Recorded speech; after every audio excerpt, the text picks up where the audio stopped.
Hello အားလုံးပဲမင်္ဂလာပါခင်ဗျာ Hello ကျွန်တော်သိကြသေးလားမသိကျွန်တော်ကတော့ရခိုင်ပြည်နယ်မအောင်မျိုးကမိမသားလေးပါအားလုံးကိုတွေ့ရတာဝမ်းသာပါတယ်ခင်ဗျာဒီနေ့ဒီဗီဒီယိုထွင်းမှာတော့ကျွန်တော်ကဒီမိုက်ဆွေတို့ကို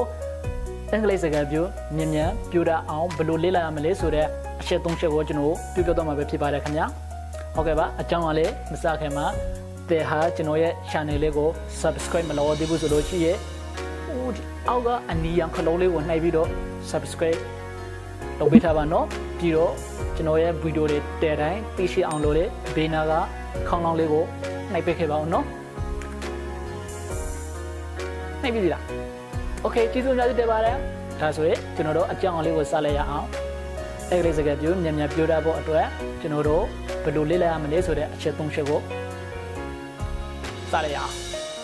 နံပါတ်1ငါအင်္ဂလိပ်စကားပြောစ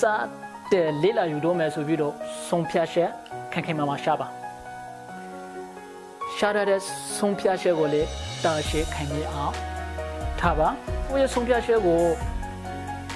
တာရှည်ခံမြည်ဖို့ဆိုလို့ရှိရဲ့ကိုယ်ပါကြအင်္ဂလိပ်စကားပြောလေ့လာရတယ်ဆိုတာကိုသိဖို့လိုအပ်ပါတယ်ဥပမာဗျအလုံးထင်းမှာဟိုနော်ငါအင်္ဂလိပ်စကားပြောတတ်မှ10ပြင်မယ်ပြီးတော့ကိုအင်္ဂလိပ်စကားပြောတတ်မှကိုရဲ့အလုံးထင်းမှာကိုကလာစာပို့ပြီးရမယ်အင်္ဂလိပ်စကားပြောတတ်မှငါဘဝအတွက်အသုံးဝင်မယ်ဆိုတော့ဒါမျိုးတွေပေါ့နော်အဲ့လိုမျိုးကိုပါကြအင်္ဂလိပ်စကားပြောလေ့လာရတယ်ဆိုတာကိုသိရှိဖို့လိုပါတယ်အဲ့လိုဒီမှလေးတော့ကိုရဲ့ဆုံးဖြတ်ချက်ကဒါစေခံမြင်မှာဖြစ်ပါတယ်အခုဒီဗီဒီယိုကိုကြည့်နေတဲ့တဲ့ကပါကြအင်္ဂလိပ်စကားပြောလေ့လာရတယ်လေ့လာရှက်တယ်ဆိုတော့ကိုအခု comment မှာရေးခဲ့ပါအောင်နော် Okay အဲ့ဒါဆိုရင်ကျွန်တော်တို့နံပါတ်2အချက်ကဘာလဲဆိုတာကြည့်လိုက်ရအောင်နံပါတ်2ကတော့လွေကူတဲ့အဆက်ကနေစတဲ့လေ့လာယူပါလို့ Okay ဟုတ်ကဲ့ပါကိုကမှအင်္ဂလိပ်စကားပြောပေါ့အခုမှစတဲ့လေ့လာတော့မယ်ဆိုလို့ရှိရင်လွေကူတဲ့အဆက်ကနေစပါနော်ဘာကြောင့်လဲဆိုလို့ရှိရင်ခဲခဲတဲ့အဆက်ကနေစတဲ့လေ့လာလို့ရှိရင်ကိုကမှမနိုင်တဲ့ဝန်ကိုအော်နဲ့ထားရတယ်နဲ့တူပါတယ်လို့အဲ့လိုမနိုင်တဲ့ဝန်ကိုထားလို့ရှိရင်ဘယ်သူကမှတစ်ခါကနှစ်ခါမထားချင်ပါဘူးမလောက်ချင်ပါဘူးအဲ့လိုပဲ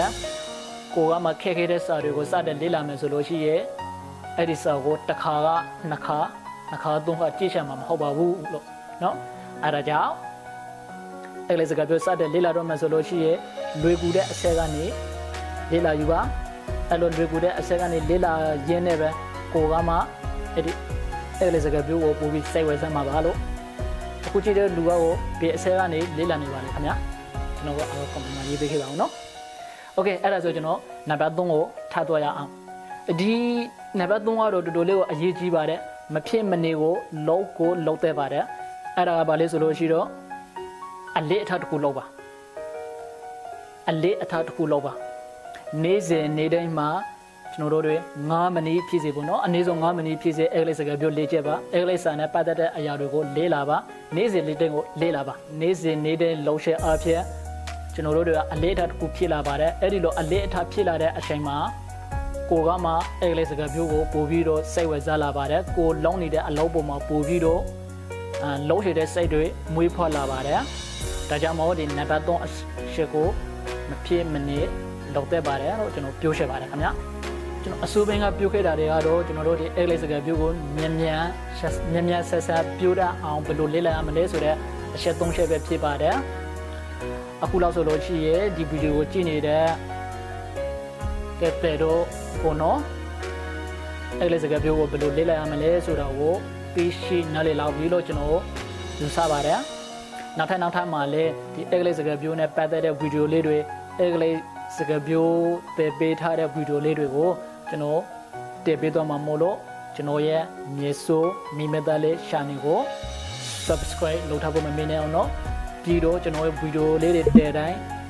အမြဲတမ်းသိရှိနေအောင်လို့လေဘေးနာကခေါင်းလောင်းလေးကိုနှိုက်ထားခဲ့ပါအောင်နော်အလုံးကိုကျေးဇူးတင်ပါတယ်ကျွန်တော်နောက်ထပ်ဗီဒီယိုမှာပြန်လေးဆုံတွေ့ကြပါအောင်မယ်ခင်ဗျာ